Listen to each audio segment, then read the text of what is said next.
Hello guys, and welcome to this video where I'm going to be showing you how to use an Italian voice on 11labs. So the first thing you have to do is to go to 11labs.io and click on the sidebar menu, click on the voices option and hit the collections button here, then click on the Italian pack. Then the next thing to do is to, once you click on it, it should appear this way. There are lots of voices to choose from.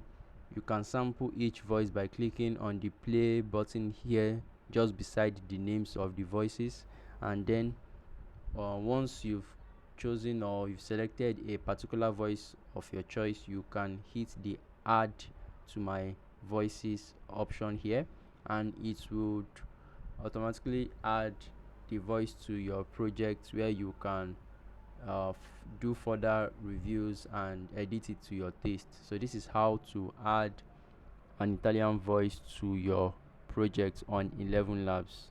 Thank you very much and do have a great day. If this video has helped you, please like and leave a comment below. Thank you very much.